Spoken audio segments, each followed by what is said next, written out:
right, so rule number 1 is doubled, isolated, and blockaded pawns are weak. Avoid them. So I think doubled, isolated, I think we know what those are. When it says blockaded pawns, I'm assuming that that means a backward pawn. So in this position right here, this guy on b3 is a backward pawn because the pawns on the adjacent side of it can no longer support it. They can't protect it and they can't help it move forward. And because it's blockaded like this, it's called a backward pawn and it's a weakness. And then over here, we have what's called an isolated pawn. No pawns are on the adjacent file that can support it. And these are considered doubled and isolated as well. These are probably the worst of the bunch because not only are they weak and can't be supported, this guy can't even move because it's blocked by your own pawn. It's just a real mess. Now, if you count up the material in this position, we've got a rook, we've got a knight, we've got a bishop, and we have 1, 2, 3, 4, 5, and we have 1, 2, 3, 4, 5. Right, so it's even. But if you want to take a guess, what do you think Stockfish says is the evaluation of this position? Well, if you had a chance to think about that, the answer is minus 1.1. Okay, that means black is basically ahead a pawn, 1 pawn and 1/10 of a pawn, 1.1. How is that the case? Well, it's not because they're actually up a pawn, right? We already counted there's 5 pawns against 5 pawns. It has to do with the fact that black has a lot of small little things that when you put them all together, it actually adds up to a significant advantage. So what are the things that black has going for them? Number 1, the king is more active than this king. We'll come back to that in another rule later. But the king is closer to the center of the board, has lots of options on where it wants to go. White's king is kind of stuck over here. A knight against bishop. Generally speaking, bishops are a little bit better. Backward pawn. The rook here is, and the pawn are blockading this. This is a weakness that white has to defend. And then we already talked about these as well. Double isolated pawns. Isolated pawn. And look at black's nice pawn structure over here. So the key takeaway from this is that it's not always about the material necessarily. Sometimes it's about other things that can add up to a big advantage as well. All right, on to rule number 2. Passed pawns should be advanced as rapidly as possible.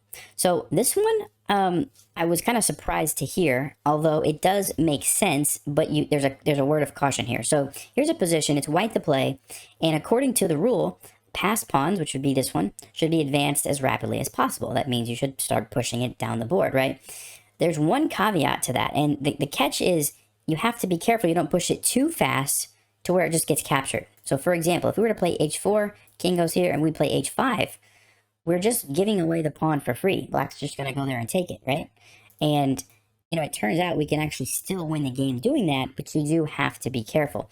And so what I would recommend in this position is using the king to support the pawn and pushing it with the help of the king. So for example, something like king e3, king here, and I don't know what black's going to do, but once you get your king over here, now you can start pushing it, and you can use it as a decoy, right? So for example, let's just say black does this, we play h4, black pushes here, we maybe trade, and I don't know what black's going to do, check, let's say here, and eventually, at a good moment, we're going to abandon it, run back to the other side of the board, and take all the other pawns, right? Because black can never leave. They can't go over here. We're going to just get a queen, right? So they have to stay in front of the pawn. And now it seems like a good time. We sacrifice the pawn, and we end up winning because we actually just get all the rest of the pawns, right? So, definitely if you have passed pawns, you do want to be thinking about pushing them. I would just say be careful that you don't just give them away for free. And especially if there are other pieces on the board, you have to think through that a little bit more. But as a general rule, be looking to push your passed pawns because it ties down your opponent's pieces, having to guard them, which is going to open up opportunities on the other side of the board. All right, rule number 3. If you are 1 or 2 pawns ahead, exchange pieces but not pawns. Let me read that one more time. If you are 1 or 2 pawns ahead, exchange pieces but not pawns. All right, so here's the example position, and we do fit the bill. We are 1 pawn ahead in this example, right? We got 2 against 2 over here, and we have 3 against 2 here. So we're ahead 1 pawn, and the rule says to exchange pieces but not pawns. So let me illustrate what happens, and of course you have to play the game, but let's just imagine for a second that we were to trade these bishops and we were to trade these knights, okay? So we exchanged pieces but not pawns. What did this do for us? Well, now we can use our pawn majority over here, start pushing these guys somehow, and eventually we're going to get something like this where we can create a passed pawn. And once that happens, the only thing black can do is run their king over, to babysit that pawn, right? Stop it from becoming a queen. And that's going to leave these guys vulnerable, and our king can come up. We can take those, kind of like we saw in the last game, right? You use that passed pawn as a decoy, right? Now, pretty straightforward. Now, let's go back. I don't actually remember the exact position, but I think I had something like bishops here, knights here. And the rule says to exchange pieces, which I just showed you what happens, but not pawns, right? So let's take the same position, and now we're going to exchange all the pawns. So these two for these two for these two, okay? And we're left with a position like this. Now, I want you to imagine that black says, you know what? I'm going to just bring my bishop here. I don't know, we did some random move, and they're going to take our pawn, okay? It's very easy for black to do that. They had a knight, they had a bishop, they could have sacrificed either of those pieces for our remaining pawn, and we're not going to be able to win this game anymore. It's really difficult to checkmate with a knight and a bishop without anything guarding black's king, but you give them a knight, it's too much. We're not going to be able to win unless they blunder the knight somehow, right? So this kind of shows you why you don't want to trade off all the pawns, because you trade off all the pawns, you can't win, right? But if we go back to the other position where the pieces were gone, all we had to do was push our pawns, get a passed pawn, and we won, right? So trade pieces, but not pawns when you're ahead by at least 1 or 2 pawns. All right, rule number 4 is actually very similar. It's kind of the opposite of rule number 3, but it says if you are 1 or 2 pawns behind, then exchange pawns, but not pieces.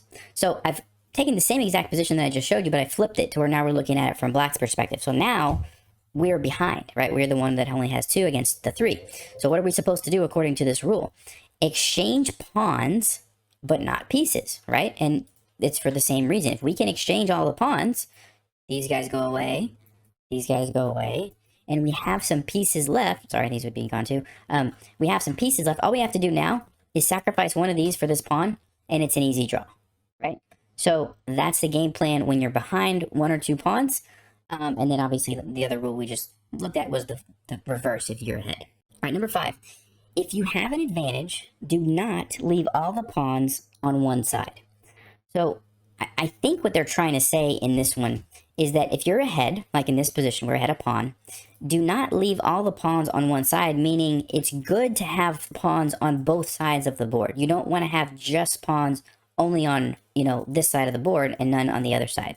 So like if somehow black offered a trade and you were to trade all these pawns off, and then you would have 3 against 2 over here, that's not what you want, right? You want to leave some pawns on the other side as well.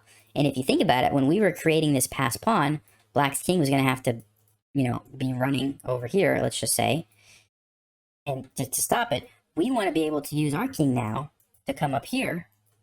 And, when black goes for here, we want to be going for these pawns, right? So something like this.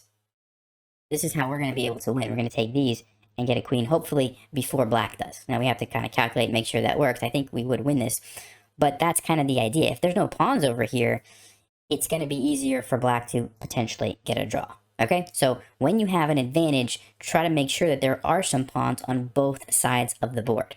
All right, rule number 6, and this is the one that was on the thumbnail, and this one actually was surprising to me. Like, I knew the idea of this one, but I didn't realize that the statistics were as high as they were. So it says, if you are 1 pawn ahead, in 99 cases out of 100, the game is drawn if there are pawns on only one side of the board. So here's an example position. There are pawns on only one side of the board, right? There's no pawns over here. And basically what it's saying is 99% of the time this game is going to be a draw. And if you imagine, if we try to push these pawns forward and 2 of them get traded for 2 of them, all black has to do is sacrifice the knight for the pawn and it's just a draw, right? Now, the interesting thing is initially I was going to use this position as the example. But then Stockfish actually is saying that white can actually win this. And so this is kind of the exception. You're going to have better winning chances if it's a king and pawn in a game than if there are other pieces on the board. And you'd have to get some sort of zugzwang position to win this. And so Stockfish is saying king f4, king f6. Let's see what it wants us to do. King e4. And let's just see f4. It says king d4. Looks like there's some tricky way to get around. Let's see what it's going to come up with. f5. Yeah, and now it's seeing, let's see, takes, and I guess you can force a win by pushing this pawn forward, f6, yeah, something like this. So there are cases, I think that 99 out of 100 rule it is when like there are other pieces on the board, right? Like this one. This is when it's pretty much always going to be a draw if there's only one side of the board has pawns, right? Now, if there are pawns over here, you can imagine how it changes things. Now, white could potentially use their king to run over here or use the bishop to help. It gets a lot more interesting, and white has more chances. When it's just one side of the board, your opponent can just bring the pieces over there, get ready to sacrifice when they need to, and it's a draw, right? So keep that in mind when you're playing earlier in the game before you get to the end game. Maybe there were some pawns over here and you could have left them on the board and you say, no, I'll just trade them off. Why not? Well, now you know a reason to leave them on would be if you're ahead, you'll give yourself more winning chances by leaving those pawns on the board. And if you're behind, keep this in mind to like try to trade off as many pawns as you can on one side of the board, because if you do get something like this, you're going to have better chances to get a draw. Okay, so that's the key takeaway there. Okay, number 7 actually ties in with what I just talked about, but the easiest endings to win are pure pawn endings. So if you imagine this position right here, it's pretty tough, right? But then when I switched it over and showed you, back here where the pieces were gone, white actually did have better chances to win. You had to just kind of do some maneuvering with your king, push the pawn at the right time, and you were able to pull it off. So this is going to be much more drawish. This is going to have, you're going to have better chances to win with your extra pawn. All right, number 8 is the easiest endings to draw are those with bishops of opposite colors. So when it says opposite color bishops, it's not talking about this is a white bishop and this is a black bishop. It's talking about this is a bishop along that's on the dark squares, and this is a bishop that's on the light squares, right? So these two bishops can never attack each other. They can never threaten the square that the other one's on, right? And so because of that, it's extremely easy for black to get a draw. Just pushing the pawn like this, and it doesn't really matter what white is going to do. Black can simply create a blockade like this, right? Put their bishop there and just move the bishop back and forth, and white can't do anything. You can never really make progress because you can't attack any of these squares because your bishop's on the wrong color. So those are extremely drawish. So yeah, keep that in mind. All right, number 9 is the king is a strong piece. Use it. So we've talked about this before on the channel here. The active king in the endgame is extremely powerful. So this is a position where it's better for black because black has 6 pawns against white's 5, and black's eventually going to be able to create a pass pawn here and probably win. But because of white's active king placement, and look at black's king in the corner, this is not going to be an easy game for black to win. Black's going to have to be very careful because white has the option to come over here and stop this, the option to come over here, and if they can push their pawns, maybe you can make a break for it and try to, get a queen here. White has a lot of options because they're using their king. And so you want to be very careful if your king is stuck in the corner like this at the end of the game. Usually you want to try to bring it to the center or as close to the center as you can, as quickly as you can, because that's where it's going to be most effective. That's where you're going to have the most options to go to, whatever side of the board you need to go to. All right, number 10 is do not place your pawns on the color of your bishop. So this one, there are definitely exceptions to this one, but as a general rule, it's a good idea to keep in mind. So here we are, we have a bishop that's on the light squares, and we've got all of our pawns on the dark squares. And you can see how they really work together nicely. The bishop, controls these squares, the pawns control all of these squares, and you get this really nice sort of line where everything is kind of covered. And it does a nice job of preventing the knight, preventing the king from coming in. There's nowhere for the king to infiltrate because of the way you have this set up. If you start, let's say you push this, and I don't know, black does something, and then you push this, black does something, you push this, and all of a sudden, look at how black's king can pretty much infiltrate however they want, right? Like this, the knight can find, land on some of these squares, and your bishop and pawns are kind of doing the same thing. Your pawns are covering the squares that your bishop would be covering anyway, so you don't really need your pawns there. So it made sense, going back to the original position, to have some sort of setup like this. And now everybody is kind of doing a job. Nobody's doing the same thing and wasting board control, basically, right? So that's kind of the idea behind the general rule. And that being said, sometimes it does make sense. Like, let's say well, that's a blunder, but just for sake of example, sometimes you might need to put a pawn to defend your bishop, right? So occasionally you do want to break that rule, but as a general guideline, pawns should go on the opposite color of your bishop. Number 11, bishops are better than knights in all except blocked pawn positions. And so here's a good example. This is not a blocked pawn position. This is a relatively open position, and we can just see how the bishop is really limiting what the knight can do, right? So that's one reason why bishops are better. Another reason is the bishop is monitoring both sides of the board. The knight, not really so much. I mean, a little bit. But really, to be effective, the knight's going to have to make a decision. Am I going to go this way and try to do some stuff on the queen side? Am I going to go this way and try to do some stuff on the king side? Whereas the bishop can say, you know, I'm just going to sit here in the middle and I might go either way, right? The other thing, bishops have the ability to lose a tempo. It's a little bit more advanced for the scope of this video, but if you need to, in some certain situation, to waste a move, it's very easy to drop back with your bishop or drop back 2 squares or whatever, and then go back to where you were and you can waste a move. Knights cannot waste moves because they switch colors every time they move.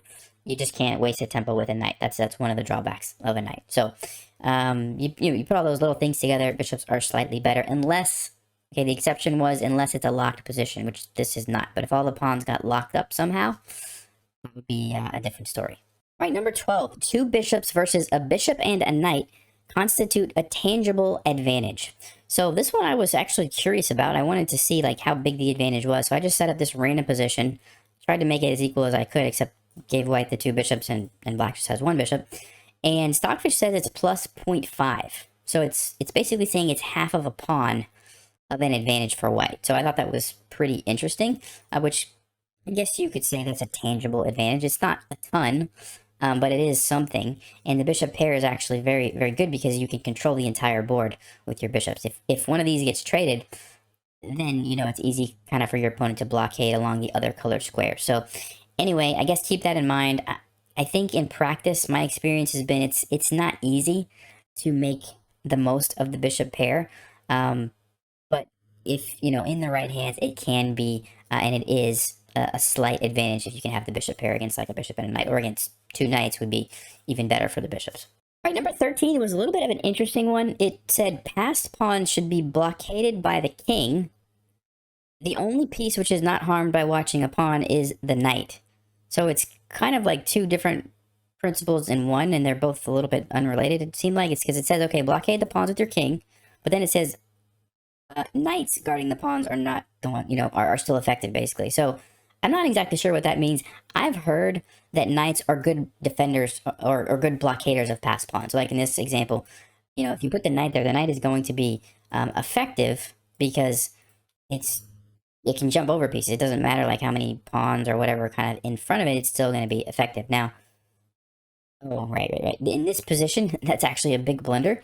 And if you'd like to pause, this is kind of a good bonus puzzle for you. Why is this a huge blunder that loses the game immediately? Well, if you had a chance to look at that, I didn't even notice this. I'm just using Stockfish over here, so that's why I saw it right away. But Stockfish told me bishop takes b5, and guess what? This guy is not going to be caught. a6, the king is obviously too far. You can try to bring the knight back, but it's a little too late, and white just gets a queen. So nice little tactic there. And so in this example, this was a bad example by my on my part. The knight has to stay here because it needs to be a little bit closer to guard this in case white sacrifices the bishop. So you kind of have to leave your king. But anyway, I think the takeaway from this is that the king or the knight can potentially be good blockaders of passed pawns. Generally speaking, rooks are very ineffective because they're blocked by the pawn, and a lot of times bishops are okay. They're not maybe the greatest, and then queens, usually queens can be more effective somewhere else. And so that kind of leaves the king and the knight as the pieces that probably you should be using to blockade passed pawns. All right, number 14 is a rook on the 7th rank is sufficient compensation for a pawn. So the 7th rank would be here if you're white, or in this case, black has it on the 2nd rank, right? The rook on the 2nd rank. And basically what it's saying is this should be equal to a pawn. So I was curious, I put this into Stockfish, and sure enough, Stockfish says it's plus 0.2. So it's almost equal. It's saying slightly better for white. But even though white has an extra pawn, it's not really giving plus 1 for white. And it has to do with the fact that white's king is cut off. And so if you imagine if we try to make progress here, well, this rook can just, I don't know, rook to c2, and we try to make progress. Well, we're losing our pawn there, so we have to, I don't know, I guess, defend it. And black's king is able to kind of infiltrate and put pressure on our pawns. and we're stuck here, right? We can't do anything. The rook can just stay here. We can't do anything. And again, black's king comes in, and Stockfish just says it's dead equal, right? And I think we actually have to be careful here that we don't actually lose this. Like if the rook is able to come and take this, if we were to run our king over here, we could actually lose. So the point is this rook is worth a pawn, right? So even if you're down a pawn, let me flip the board for a second. Even if you're down a pawn, if you're able to get your rook on the 2nd or the 7th rank like this, cut off your opponent's king at the end of the game, that's really good. And don't underestimate how strong that can be, basically. All right, and number 15 is rooks belong behind passed pawns. So in this position, this is a passed pawn for white, and you can see white has the rook behind it. This is the ideal location for the rook because it's going to support the pawn all the way up until the queening square, and that's generally what you want. And even if white's rook wasn't here, like let's say white did something like this, this is going to be a good place for black's rook as well because it's going to be putting pressure on that pawn the whole way as it tries to go up the board, and that's going to be your best chance to, first of all, stop it from getting a queen. Also, if the king tries to get involved, because you're way back here behind, you have the option to keep, putting the king in check or force it to walk in front of the pawn, and then they can block the pawn. And there's a lot of more advanced, tricky things that can happen in these rook endings. But generally speaking, just remember, if you can get your rook behind the passed pawn, that's probably where it should go. Alright guys, there's 15 rules for the endgame.